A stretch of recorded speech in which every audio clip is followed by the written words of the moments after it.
I'm Ada Limón, the 24th Poet Laureate of the United States, and I chose to write about Roof by Andy Goldsworthy. The poem I wrote is called In the End, Everything Gives. What is above us? The bleary algorithm of patterns, leaves, towering history of law and lore. Outside the gates, chaotic hush of flesh and bone, a kind of clamoring, cannon fire, or a brass band, a choir of tree limbs asking, what have we made? Who holds you? Where resides our genius, our courageousness of action? Name the glory, rename the glory, pin it down in a book of legacies, ink and stone. There is a word that returns to me. Realm. Someone on a train shrugs cartoonish, what gives? And the answer? Everything. Everything gives way. The shorelines, the house decaying and becoming shrub and moss and haunt, the body that gives and gives until it cannot give any more. When sleepless as a child, my mother would draw my face, not with charcoal or oil paints, but with her fingers, simply circling my features. Here are your eyes. Here are your eyebrows, your nose, your mouth, your chin, and your whole face, round and round. This is you. This was when I understood boundaries, that she could see my shapes, and I was made of circles, and she was made of circles.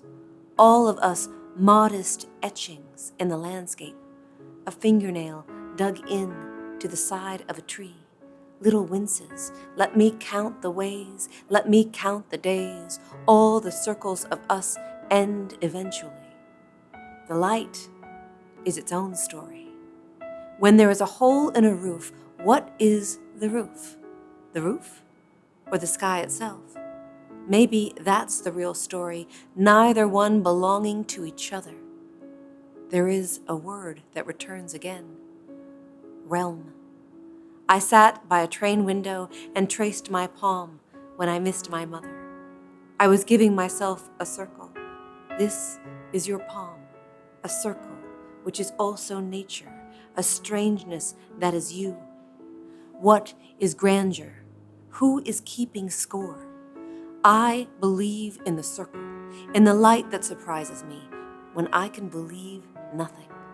The palm reaching out is a gesture, a boundary, a circle one could slip through, or something you could hold, and in turn, it could hold you back.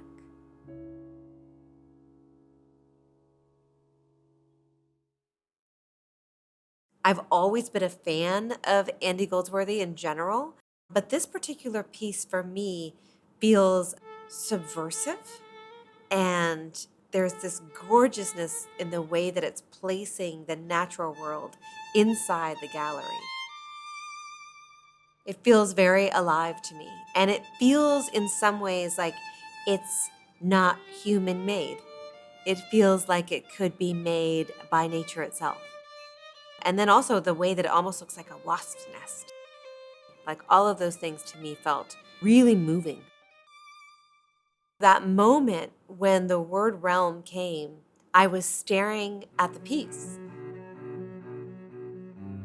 And I was like, realm. And I kept thinking about this idea of home, the false idea of ownership, what we call safety, and something that works against a kingdom, right? Like we think about someone who is ruling something. They rule a realm. What if these are all realms? I am obsessed with sounds, as all poets are. And realm, you have the LM, you got that softness. It sounds like calm. It sounds like mom. All of these things that are very soft sounds, and yet realm is very powerful.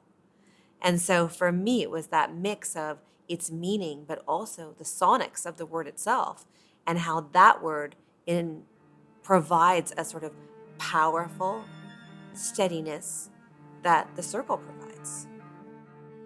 The circle. I love it so much because for me, it feels like the most beloved shape. It's a home, it's the womb, it's the nest, it's, the egg, the body, the breast, the mouth, the eyes. So there was something really beautiful about not just a circle, but, the multitude of circles that are in conversation with each other. In the end, everything gives. The poem is also talking about our mortality as much as it's talking about our legacies, our connections, our communities, and what keeps us in conversation with one another. All poetry is mystery. I kept thinking, I could make this poem go on forever. So it sort of ends with a gesture of reaching out, of being held. And that was the biggest surprise.